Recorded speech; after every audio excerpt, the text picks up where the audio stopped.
Hi dear students, आप देख रहे हैं मेरे YouTube channel Swami Manoj chemistry. Class 12 D and F block elements में डी ब्लॉक एलिमेंट्स की प्रॉपर्टीज कंप्लीट हो गई। अब इस लेक्चर में हम लेंगे डी ब्लॉक के जो एलिमेंट्स हैं उनके कुछ कंपाउंड्स की, यानी compounds of some compounds of transition elements.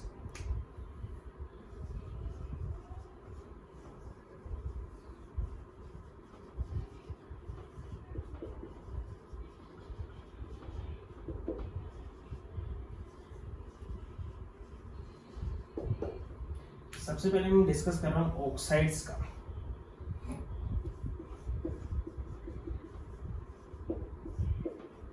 Generally metal oxygen के साथ रिएक्शन करके जो कंपाउंड फॉर्मेट करती है विच इज कॉल्ड ऑक्साइड्स, यानी कि compound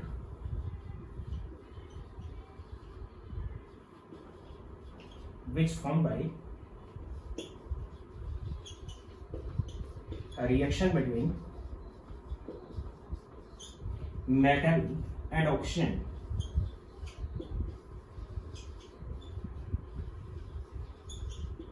are called oxides.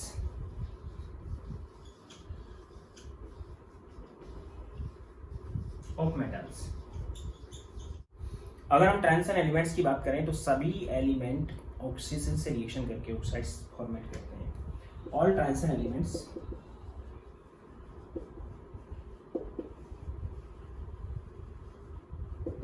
react with oxygen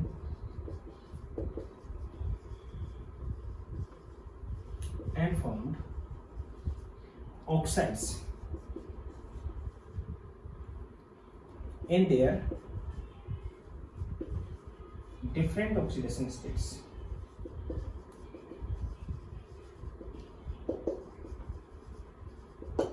अगर हम बात करें तो स्कैंडियम का केवल एक ऑक्साइड बनता है Sc3O2, केवल एक ऑक्साइड बनता है which is covalent in nature. ये कोवलेंट ऑक्साइड है। बाकी जो अदर ऑक्साइड्स जो होते हैं ऑफ अदर मेटल्स के और ऑक्साइड्स हैं वो जनरली आयनिक होते हैं।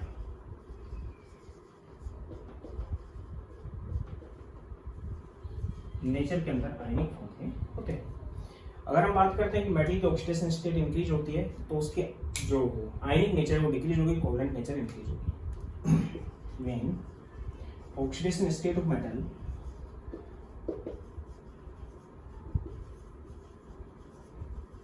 increased, then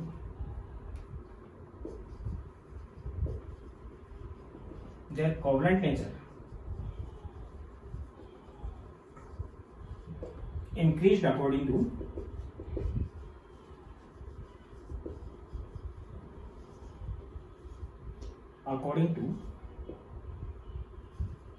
फाजाल्स rule.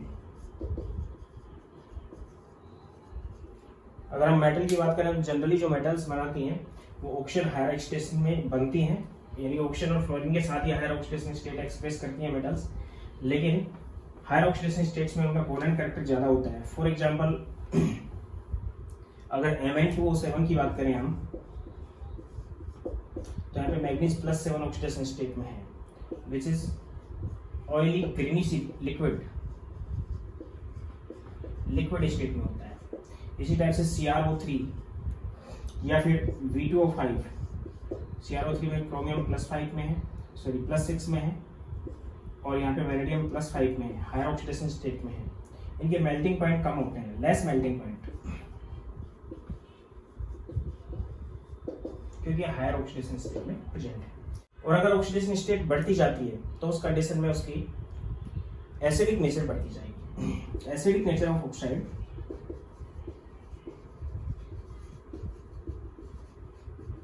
increased with increasing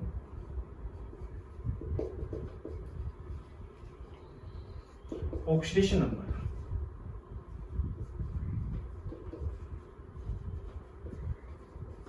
metal का ऑक्सीडेशन नंबर बढ़ने के साथ साथ उनकी एसिडिक नेचर बढ़ जाती है।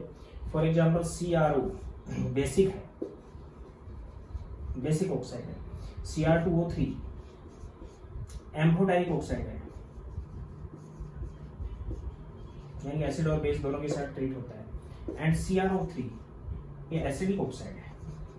यहाँ पे अगर देखें तो ये +6 में है, यहाँ पे अगर देखें तो ये +3 में है और यहाँ पे Cr+2 में है। ये बेसिक है, ये एम्फोटेरिक है और ये एसिडिक है। यानी कि ऑक्सीडेशन स्टेट अगर बढ़ती जाएगी तो एम्फोटेरिक से एसिडिक में कन्वर्ट हो जाएगा। इसी टाइप से वैनेडियम का जो ऑक्साइड है V2O5 विच इज एम्फोटेरिक,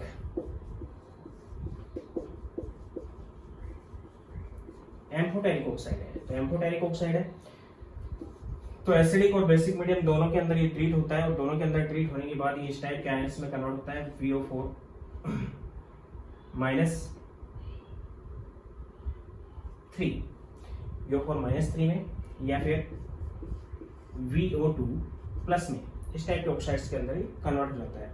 यानी आयनिक ऑक्साइड फॉर्मेट करता है एम्फोटेरिक होने की वजह से एसिडिक और बेसिक मीडियम में। अब मैं बात कर रहा हूँ कि कौन कौन से ऑक्साइड फॉर्मेट होते हैं और किस ऑक्सीडेशन स्टेट्स में होते हैं। Oxidation number and groups, group 3rd 4th 5th 6th 7th 8th 9th 10th 11th and 12th ये ग्रुप्स हैं। और ऑक्सीडेशन नंबर +7 से ले रहा हूँ, +7 +6 +5 +4 +3 +2 एंड +1 ऑक्साइड्स की बात कर रहे हैं। तो सबसे जो ऑक्साइड्स होता है +7 के अंदर वो मैग्नीज का होता है। मैग्नीज कौन से ग्रुप में है? 3rd 4th 5th 6th 7th में आता है। Then it is Mn2O7। +6 के अंदर क्रोमियम का होता है CrO3। +5 के अंदर वेनेडियम का होता है V2O5।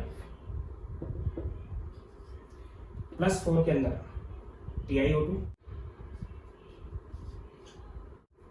V2O4 CrO2 and MnO2। +3 के अंदर स्कैंडियम भी फॉर्मेट करता है SC2O3। टाइटेनियम भी करता है Ti2O3। वेनेडियम भी करता है V2O3।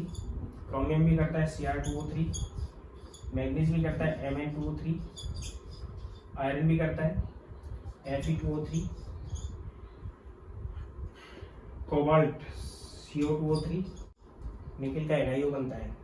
+2 ऑक्सीडेशन स्टेट में देखें तो स्कैंडियम नहीं करता है, टाइटेनियम करता है TiO, VO, CrO, MnO, FeO, CO, NiO, CO and ZnO। और केवल +1 के अंदर कॉपर Cu2O क्यूप्रस ऑक्साइड भी बनता है। इसके अलावा नेक्स्ट ऑक्साइड भी बनते हैं, मैग्नीज का बनता है Mn3O4, Fe3O4 and cobalt CO3O4। These are mixed oxides.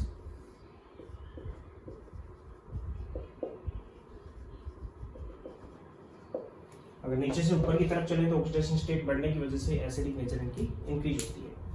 तो ये थे ऑक्साइड्स। हम सेकंड नंबर पर बात कर रहे हैं पोटेशियम परमैंगनेट की, KMnO4।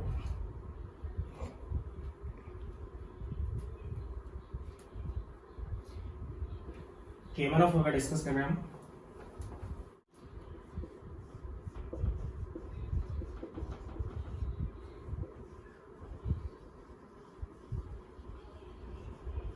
Potassium permanganate KMnO4।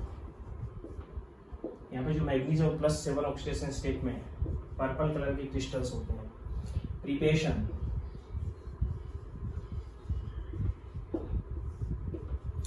It is prepared by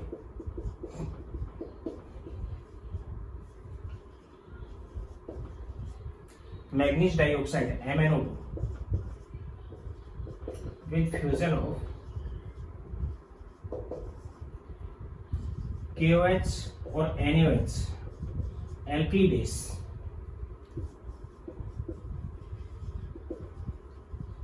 जो कि स्ट्रॉन्ग बेस है, and oxygen at higher temperature.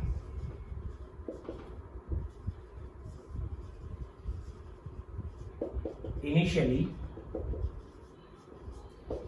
K2MnO4 is formed,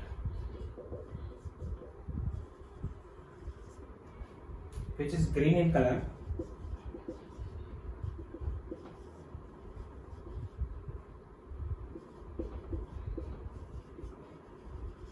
K2MnO4 is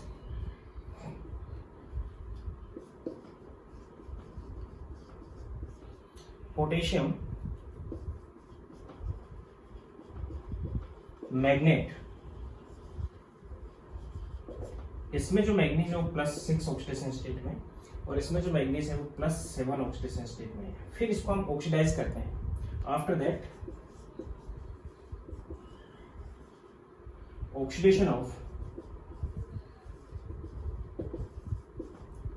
K2MnO4 by sulphuric acid,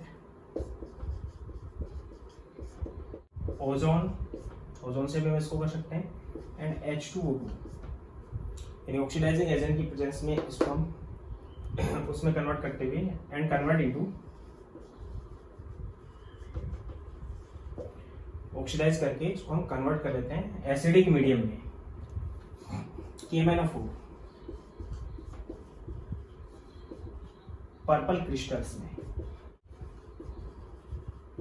purple colour के क्रिस्टल्स में इसको हम निडल टाइप क्रिस्टल्स में। दो स्टेप हो गए यहाँ पे। एक स्टेप में हम K2MnO4 प्रिपेयर करते हैं और नेक्स्ट स्टेप के अंदर हम KMnO4 को प्रिपेयर कर लेते हैं। तो इसमें जो केमिकल रिएक्शंस हैं इसमें इन्वॉल्व वो ये होंगी।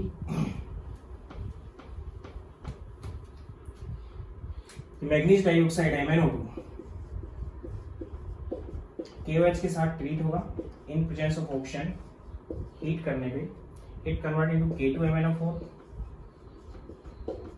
Plus H2O। K2MnO4 H2 में कन्वर्ट हो जाएगा। रिएक्शन को हम बैलेंस कर सकते हैं। It is manganese dioxide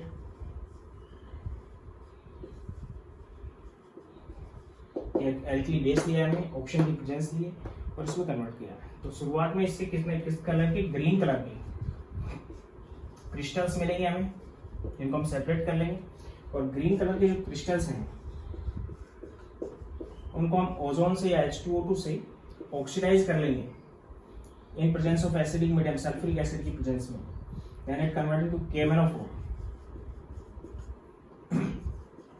purple colour के क्रिस्टल्स में कन्वर्ट हो जाएगा, प्लस में K2O पोटेशियम ऑक्साइड में कन्वर्ट हो जाएगा।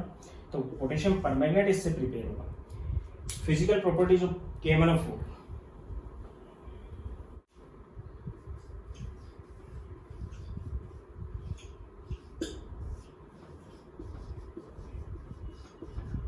KMnO4 की प्रॉपर्टीज क्या है? Number first, it is purple crystalline solid, needle shaped crystal बनते हैं इसके।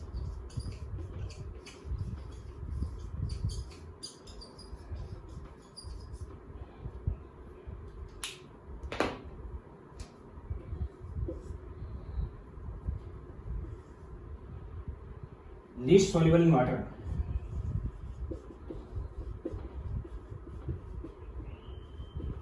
वाटर के अंदर बहुत कम सॉल्युबल है, अप्रोक्सीमेटली 6.4 ग्राम पर 100 gram of water at 293 kelvin, 20 degree centigrade पे लगभग 6.4 ग्राम KMnO4 को हम 100 ग्राम वाटर में डिसोल्व कर सकते हैं। जो स्ट्रक्चर है इसकी ये है, MnO4 ऑक्सीजन नेगेटिव है।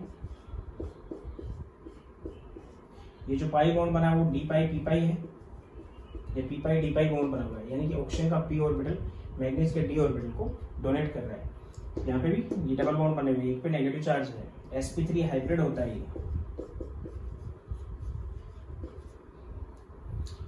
इसका जो पर्पल कलर है, मैग्नीज यहाँ पे +7 ऑक्सीडेशन स्टेट में है, तो D0 कॉन्फिगरेशन है। तो purple colour explain by charge transfer spectra.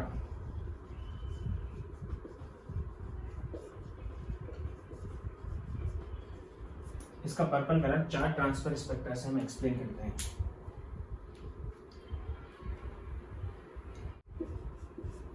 Effect of medium,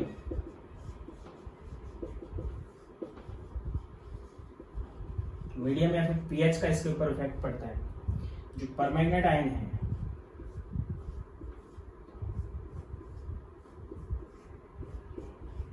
sp3 hybrid होता है।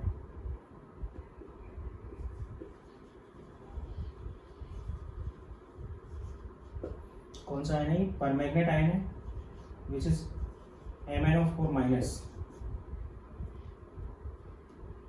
पर्पल कलर का होता है, D0 कॉन्फ़िगरेशन होती है, +7 के अंदर प्रेजेंट होता है, ऑक्सीडेशन स्टेट की इसकी +7 है। पर्पल कलर 4 ट्रांसफर स्पेक्ट्रा से एक्सप्लेन किया जाता है। एसिडिक मीडियम में स्टेबल होता है। अगर इसको हम बेसिक मीडियम में ले लेते हैं, यानी pH 7 से बढ़ा देते हैं इसकी, तो उस कंडीशन में pH ग्रेटर देन 7, उस कंडीशन में इट कन्वर्ट इनटू Mn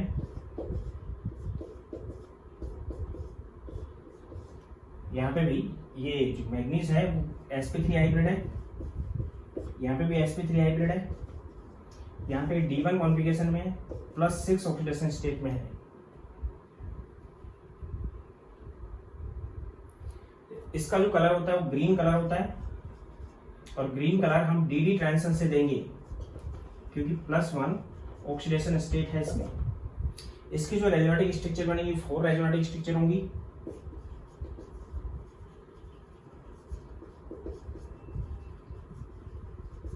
इसकी जो रेजोनेटिक स्ट्रक्चर होंगी वो 6 रेजोनेटिक स्ट्रक्चर होंगी।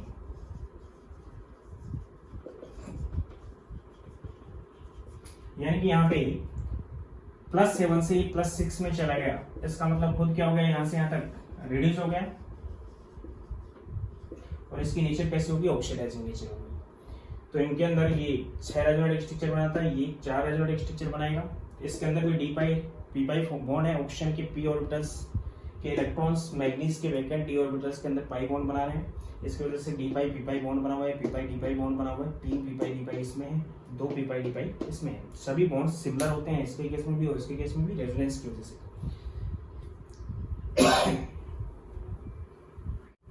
ये जो आयन होता है इसमें D1 होने की वजह से पैरामैग्नेटिक होता है,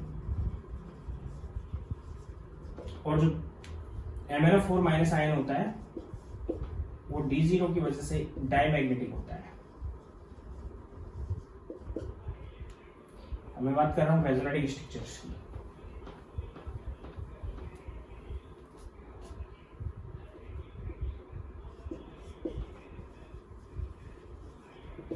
रेजोनेटिक स्ट्रक्चर्स जो MnO4 माइनस है उसमें 4 ट्रांसफर स्पेक्ट्रा को भी हम एक्सप्लेन कर सकते हैं। MnO नेगेटिव एक बार यहाँ दिखाया मैंने, एक बार नेगेटिव को दूसरे पे ले गया हूँ,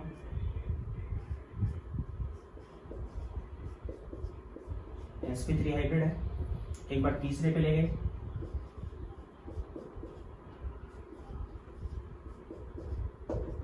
और एक बार हमने चौथे पे लिया।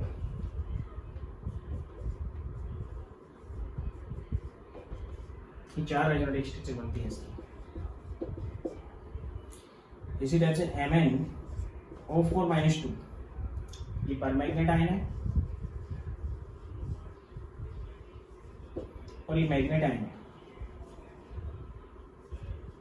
ये इसमें बेसिक मीडियम में कन्वर्ट हो जाता है, बता चुका हूँ आपको, और ये इसमें एसिडिक मीडियम में कन्वर्ट हो जाता है।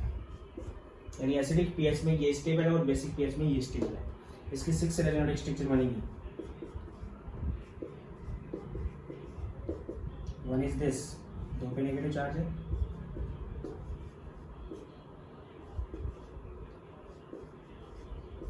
Second is this,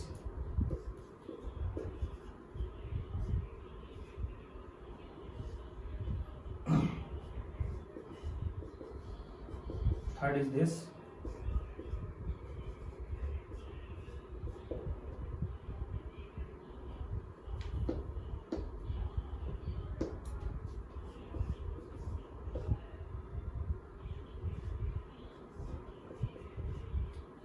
fourth is this,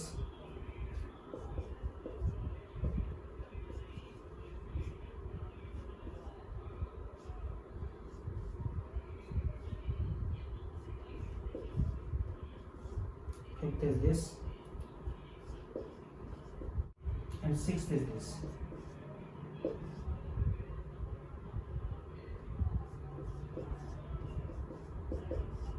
Each has a characteristic. Sixth is this strong oxidizing agent in acidic, basic or neutral medium.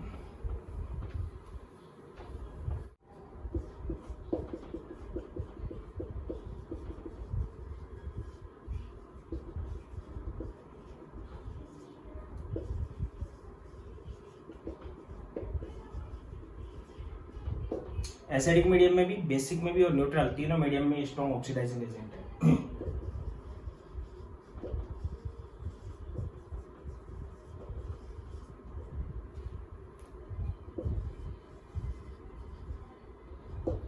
Mn+4 ये +7 है, MnO4 माइनस के अंदर प्रेजेंट है, ये +7 में प्रेजेंट है manganese. In case of acidic medium, अगर acidic medium की बात करें हम, तो एसिडिक मीडियम में MnO4 Mn+2 में चला जाता है, लाइक MnO या MnSO4 +2 में चला गया। इसका मतलब यहाँ पे जो इसका एन फैक्टर आएगा वो 5 हो जाएगा, क्योंकि +7 से +2 में गया है तो एन फैक्टर 5 हो गया एसिडिक मीडियम में। बेसिक मीडियम में अगर देखते हैं हम, तो अभी मैंने आपको बता दिया बेसिक मीडियम में ये MnO4-2 में कन्वर्ट होता है, यानी +6 में चला जाता है, एन फैक्टर 1 हुआ क्योंकि +7 से +6 में गया। और अगर हम न्यूट्रल मीडियम लेते हैं इसके लिए,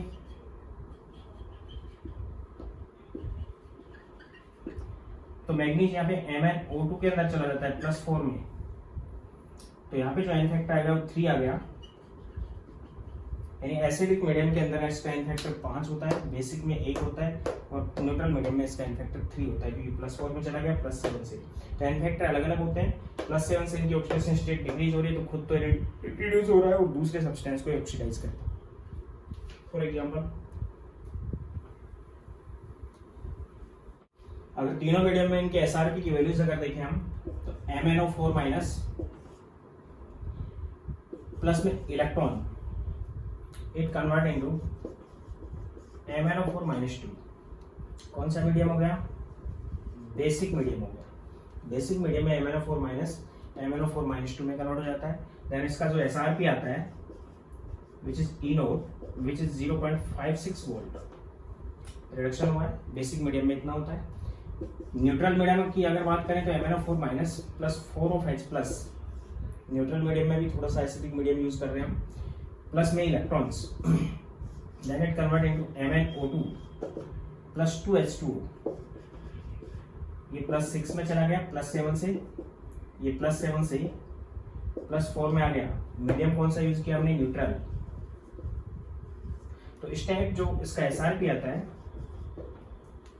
और एस था MnO4- था, देन यहाँ पे 3 मोल्स ऑफ इलेक्ट्रॉन्स हो जाएंगे ताकि प्लस और माइनस इक्वल हो जाएंगे, बैलेंस है रिएक्शन। और इसका जो E0 आता है विच इज 1.69 वोल्ट। और अगर हम एसिडिक मीडियम लेते हैं, then MnO4- plus 8OH plus electrons it convert into Mn+2 में चला जाता है। यहाँ पे मीडियम एसिडिक लेते हैं तो हाइड्रोजन आयन कंसंट्रेशन बढ़ जाएगी, उस कंडीशन में इट कन्वर्ट इनटू H2O, और H2O होंगे यहाँ पे 4H2O हो जाएगा, रिएक्शन बैलेंस होगी। +2 इधर आ रहा है, +2 इधर आना चाहिए, माइनस का 1 है, तो 5 मोल्स ऑफ इलेक्ट्रॉन्स मैं यहाँ पे यूज कर सकता हूँ। इसका जो SRP आता है वो E0 which is equal to 1.52 volt. SRP की वैल्यूज एसिडिक मीडियम में ज्यादा होती है, तो उस कंडीशन में एसिडिक मीडियम में ज्यादा स्ट्रॉन्ग ऑक्सीडाइजिंग एजेंट की तरह बिहेव करता है। तो एसिडिक मीडियम के अंदर ये किस किस को किस में कन्वर्ट करता है?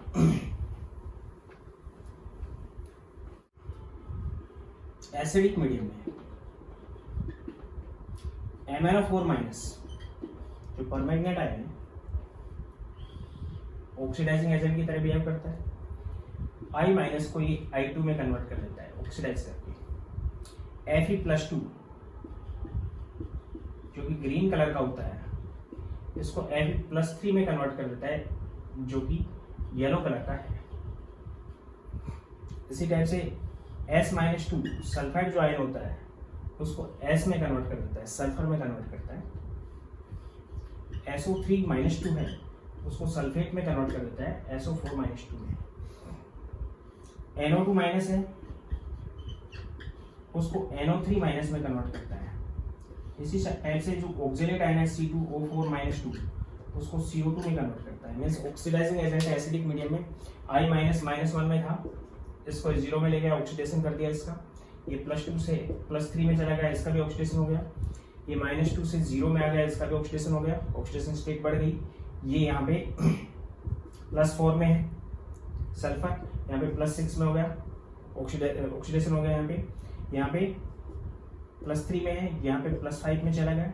इसी टाइप से ऑक्जेलेट के अंदर +3 से कार्बन +4 में चला गया, इसलिए एसिडिक मीडियम में ऑक्सीडाइजिंग एजेंट इस टाइप से बिहेव करता है। बेसिक या फिर न्यूट्रल मीडियम में,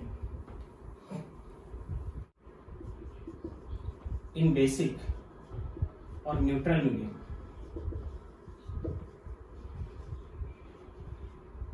बेसिक और न्यूट्रल मीडियम की अगर हम बात करें तो MnO4- परमैंगनेट आयन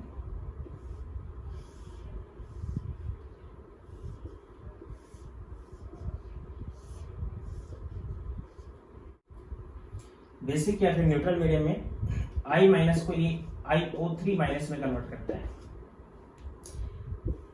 H2O3-2 को ये SO4-2 में कन्वर्ट करता है। सल्फेट में ये थायोसल्फेट आयन है, इसको सल्फेट आयन में कन्वर्ट कर देता है। इसी टाइप से Mn+2 को ये MnO4 में कन्वर्ट करता है, +4 में कन्वर्ट कर देता है। इसी टाइप से कोई भी एल्कीन वगैरह है उसको ये CH2OH ग्लाइकॉल में कन्वर्ट कर देता है। अगर ऑक्सीडेशन स्टेट्स देखें हम तो I- को -1 से यहाँ पे ये +5 में कन्वर्ट करता है IO3- में। इसी टाइप से सल्फर यहाँ पे +2 में है, इसको ये +6 में कन्वर्ट करता है। इसी टाइप से मैग्नीज यहाँ पे +2 में है, उसको +4 में कन्वर्ट करता है। इसी टाइप से कार्बन यहाँ पे -2 में है, उसको ये कन्वर्ट करता है -1 में, -2 को -1 में कन्वर्ट करता है। ये था पोटेशियम परमैंगनेट। अब हम बात कर रहे हैं potassium dichromate K2Cr2O7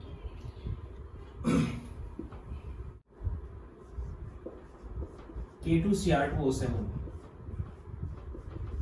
potassium dichromate.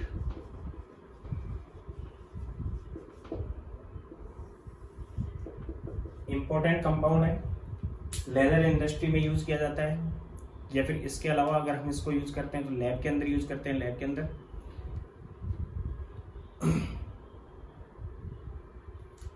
और डाइज वगैरह बनाने के अंदर, डाई एजो कंपाउंड्स बनाने के अंदर भी K2Cr2O7 को यूज किया जाता है। सबसे पहले हम बात कर रहा हूँ प्रिपरेशन की। ऑक्सीडाइजिंग एजेंट भी है एसिडिक मीडियम में, prepared by chrome iron, chromite ore है,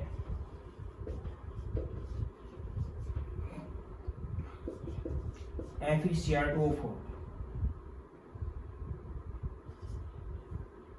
FeCr2O4 which is mixture of FeO plus Cr2O3 mixture है। स्पाइनल स्ट्रक्चर होती है इसकी, मिक्स्ड ऑक्साइड है। इससे हम इसको प्रिपेयर करते हैं। इसकी रिएक्शन सोडियम कार्बोनेट या पोटेशियम कार्बोनेट के साथ करवाते हैं ऑक्सीजन की प्रेजेंस में। ऑक्सीजन की प्रेजेंस लेती है क्योंकि ऑक्सीडेशन करना है इनका, और हीट कर देते हैं, जिससे हमारे पास सोडियम क्रोमेट बनता है। पहले डाइक्रोमेट नहीं बनता है, सोडियम क्रोमेट बनता है। फिर सोडियम क्रोमेट को एसिडिफाई करके हम सोडियम डाइक्रोमेट में कन्वर्ट करते हैं। फिर सोडियम डाइक्रोमेट को KCl से ट्रीट करा के हम पोटेशियम डाइक्रोमेट में कन्वर्ट करते हैं। यानी कि initially number first formation of sodium chromate,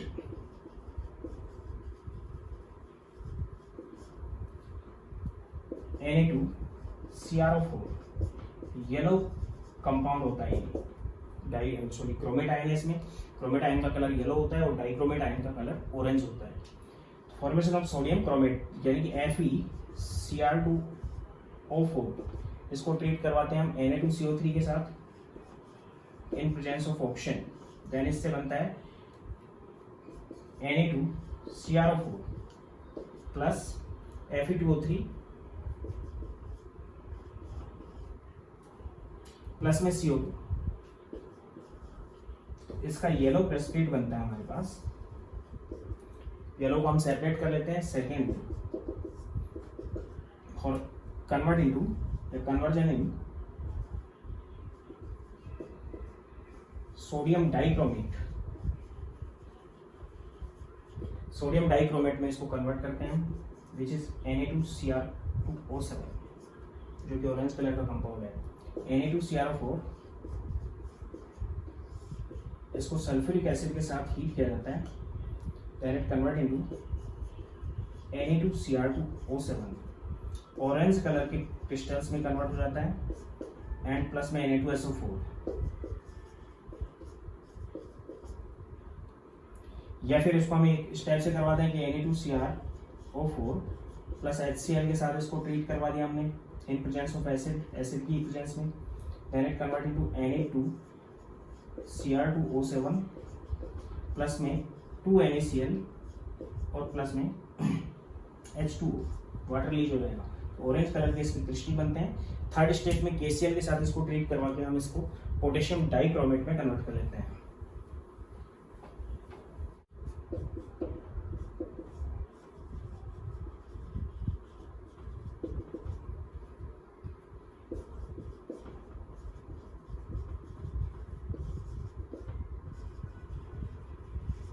Conversion in potassium dichromate, Na2Cr2O7 plus KCl से इसको ट्रीट करवाते हैं, direct convert into K2Cr2O7 plus में 2NaCl। K2Cr2O7 properties, number first, orange powdered crystalline solid है,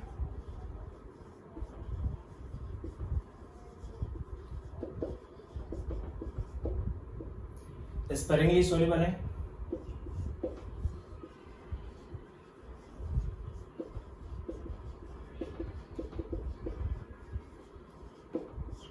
अप्रोक्स 2.6 ग्राम पर 100 gram of water at 293 kelvin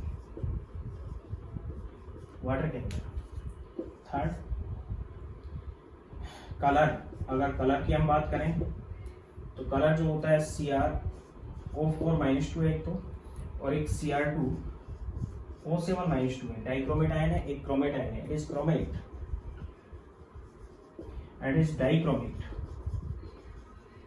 dichromate का colour होता है वो ऑरेंज होता है, और क्रोमेट का जो कलर होता है वो येलो होता है।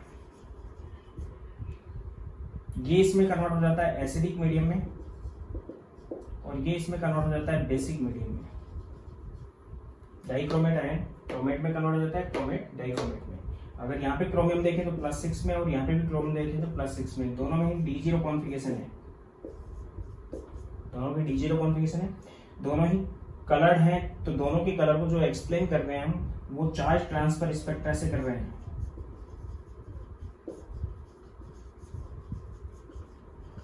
इसका भी कलर चार्ज ट्रांसफर स्पेक्ट्रा से होता है।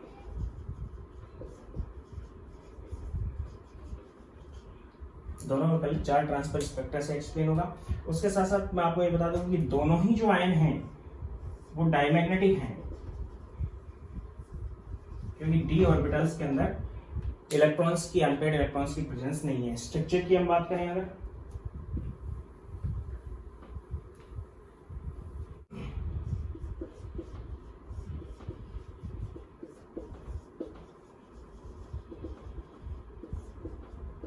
पीएच के इफेक्ट की बात कर रहा हूं मैं, देन Cr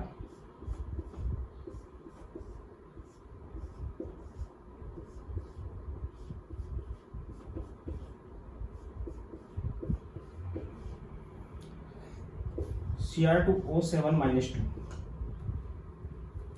डाइक्रोमेट आयन है,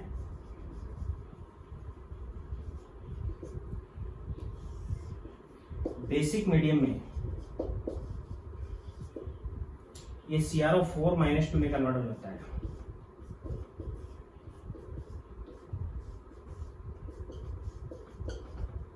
क्रोमेट आयन। इसका कलर मैंने आपको बता रखा है, कलर इसका ऑरेंज है, इसका कलर येलो है, इसमें भी कॉन्फ़िगरेशन D0 है, इसमें भी कॉन्फ़िगरेशन D0 है, इसकी भी हाइब्रिड स्टेट sp3 है, इसकी भी हाइब्रिड स्टेट sp3 है। इसमें 9 रेजोनेटिव स्ट्रक्चर बनती हैं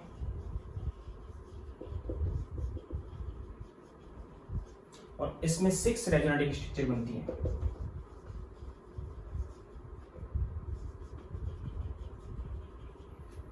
इसमें भी क्रोमियम +6 ऑक्सीडेशन स्टेट में है और इसमें भी क्रोमियम +6 ऑक्सीडेशन स्टेट में, यानी +6 ऑक्सीडेशन स्टेट में दोनों में है।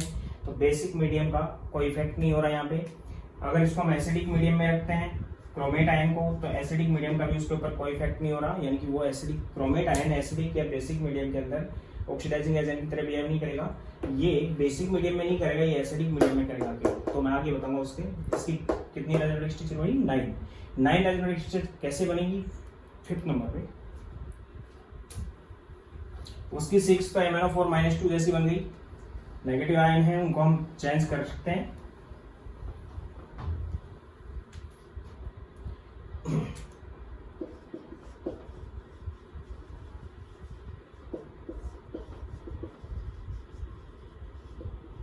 रेजोनेटिव स्ट्रक्चर्स,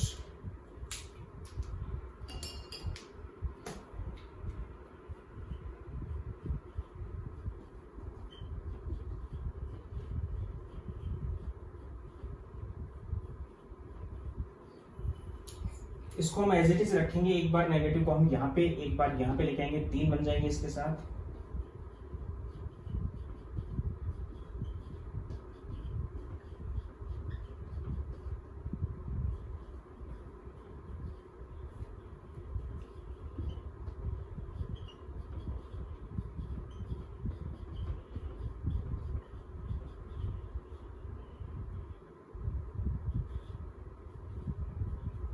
ये 3 मैंने किस टाइप से बनाई वो आपके समझ आ गया होगा।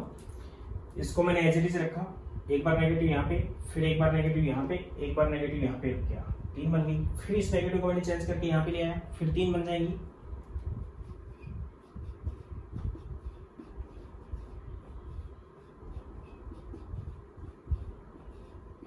एक ही हो जाएगी। इसको एज इट इज रखते हुए 2 बार और बन जाएगी इससे।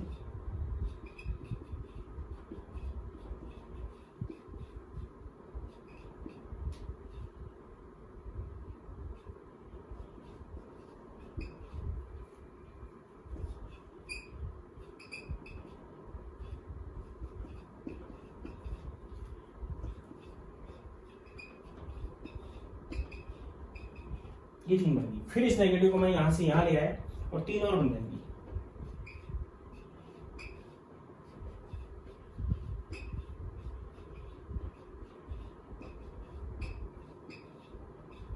एक ही बन गई है।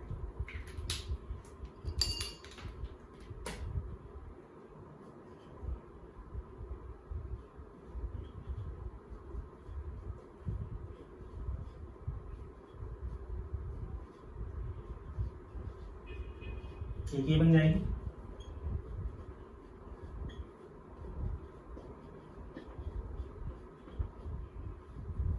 और एक ये बन जाएगी। इन 9 रेजोनेटिव स्ट्रक्चर्स में पाया जाएगा। अब इसमें हम देखते हैं तो ये वाले जो बॉन्ड हैं ये रेजोनेंस में पार्टिसिपेट नहीं कर रहे, ये 3 कर रहे हैं और ये 3 कर रहे हैं, यानी 6 बॉन्ड जो सीआरओ बॉन्ड है वो सिमिलर होंगे इसमें। ये 3 और ये 3 6 सीआरओ बॉन्ड सिमिलर होंगे और ये 2 सीआरओ बॉन्ड सिमिलर होंगे। ये 6 सीआरओ बॉन्ड टर्मिनल जो बॉन्ड है are similar and 2 CRO bond जो ब्रिजिंग है आर सिमिलर। जो 2 सीआरओ बॉन्ड है इनमें 6 सीआरओ बॉन्ड के अंदर तो डबल बॉन्ड कैरेक्टर होंगे क्योंकि सभी में डबल बॉन्ड आ रहे हैं, सिंगल बॉन्ड आ रहे हैं। और जो 2 सीआरओ उनमें सिंगल बॉन्ड रहेगा, 2 सीआरओ बॉन्ड की लेंथ ज्यादा होगी।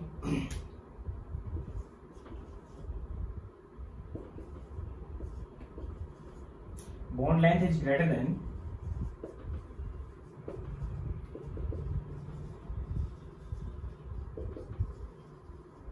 6 CRO bonds। 6 CRO बॉन्ड्स की जो बॉन्ड लेंथ है उनकी सिमिलर रहेगी सभी की, और इन दो की सिमिलर रहेगी, लेकिन इनमें सिंगल बॉन्ड रहेगा कंप्लीटली, इसलिए इनकी बॉन्ड लेंथ ज़्यादा होगी, और इनमें डबल बॉन्ड कैरेक्टर आएंगे, इसलिए इनकी बॉन्ड लेंथ कम हो जाएगी। अब मैं बात कर रहा हूँ उसकी नेचर की।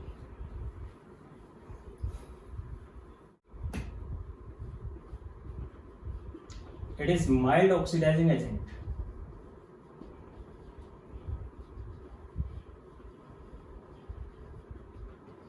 इन एसिडिक मीडियम ओनली। कहने का मतलब यह है कि जो डाइक्रोमेट आयन है वो माइल्ड ऑक्सीडाइजिंग एजेंट की तरह बिहेव करता है, और केवल एसिडिक मीडियम में, बेसिक और न्यूट्रल मीडियम में ये ऑक्सीडाइजिंग एजेंट नहीं होता। जबकि कैमेराफोर्थ है परमैंगनेट जो आयन था वो स्ट्रॉन्ग ऑक्सीडाइजिंग एजेंट था, एसिडिक मीडियम में भी, बेसिक में भी और न्यूट्रल मीडियम में भी। यानी केवल एसिडिक मीडियम में ऐसा होगा कि एसिडिक मीडियम में Cr2O7-2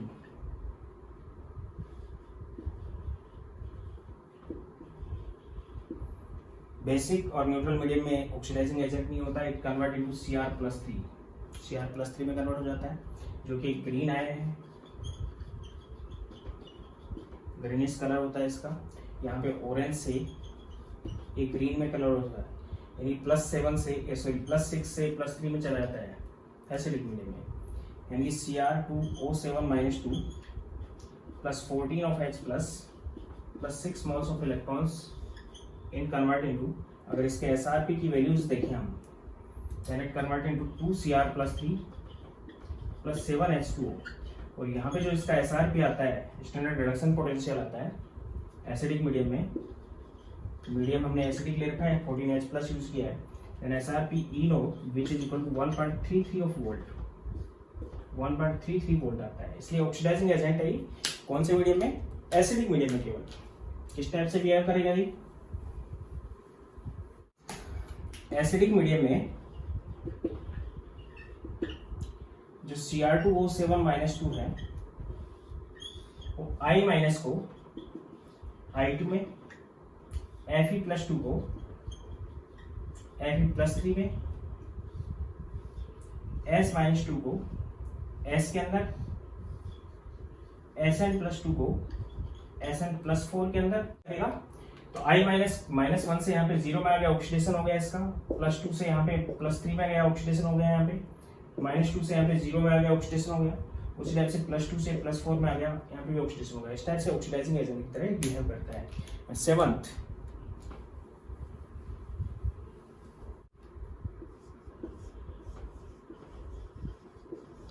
chromyl chloride test.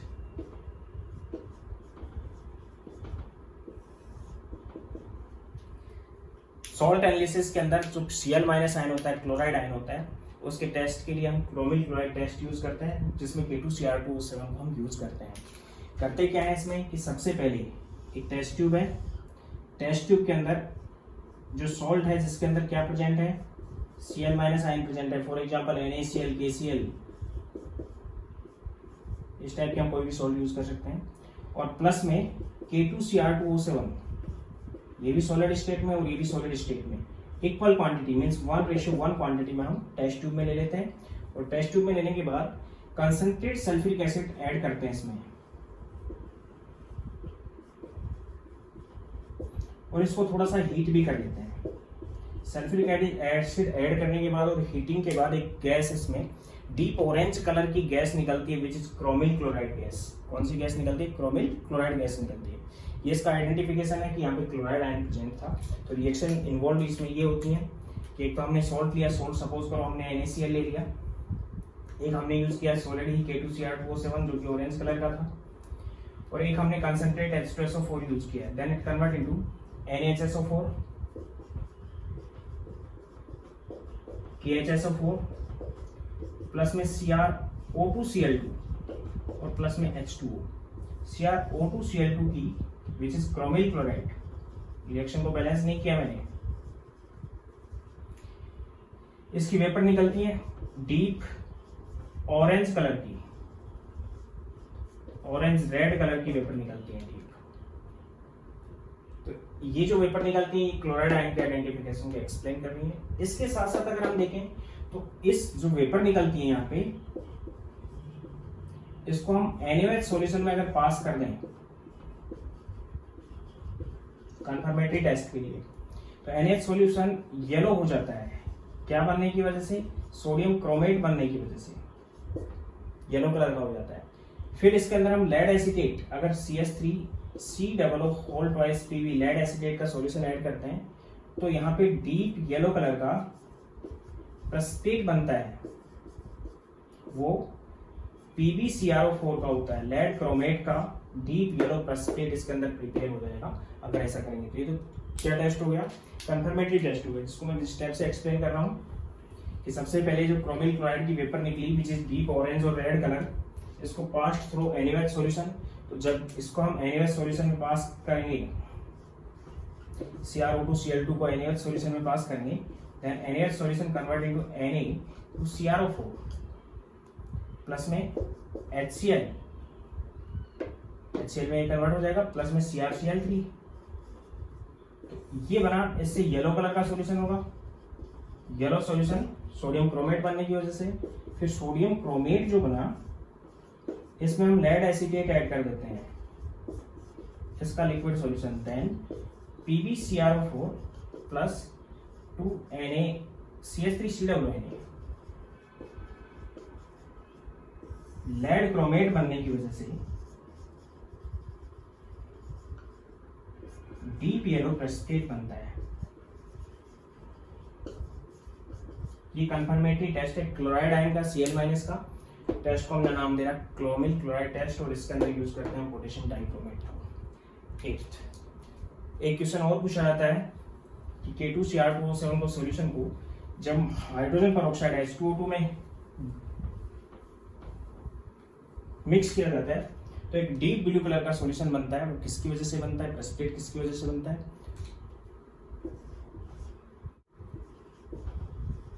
When K2Cr2O7 react with H2O2 in presence of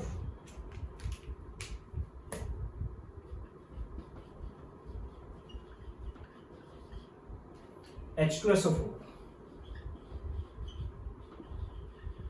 then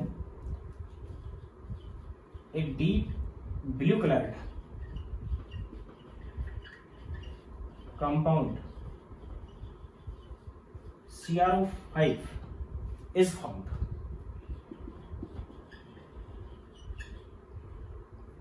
Which is stable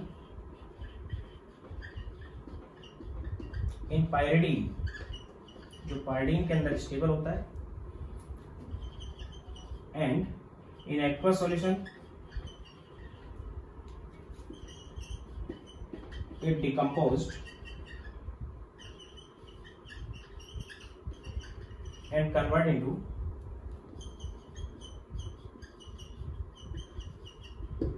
Cr+3 and dioxin.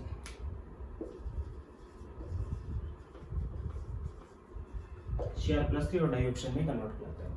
यानी K2Cr2O7 को जब हम सल्फ्यूरिक एसिड के साथ H2O2 की प्रेजेंस में हीट करते हैं, देन CrO5 बनता है, प्लस में K2SO4 और H2O बनता है। CrO5 डीप ब्लू कलर का होता है, बटरफ्लाई टाइप स्ट्रक्चर होती है इसकी।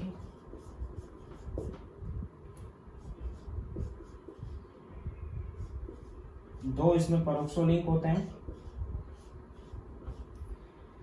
इसमें जो ये दोनों ऑप्शन परोक्सो लिंक से जुड़ी हुई है, -1 में होती है, ये -1 में, ये -1 में, ये -1 में, ये -1 में, ये +2 के अंदर, -2 के अंदर है। तो जो क्रोमियम है यहाँ पे +6 के अंदर होता है। और जब CrO5 को हम वाटर के अंदर डिजोल्व करते हैं, direct convert into Cr+3 plus में डाइऑक्सिन O2 के अंदर ही कन्वर्ट हो जाता है। बैलेंस करने के लिए हम ये यूज कर सकते हैं इसमें 2, then it convert into Cr2O3 plus option 10 थी, 3 यहाँ पे ले ली मैंने, हम स्टेप से यूज कर सकते हैं। क्रोमियम में +3 बन गया। यहाँ पे आपके कंपाउंड कंप्लीट हो गए। अब हम बात करेंगे डी और एफ ब्लॉक एलिमेंट्स कंप्लीट हो गए हैं।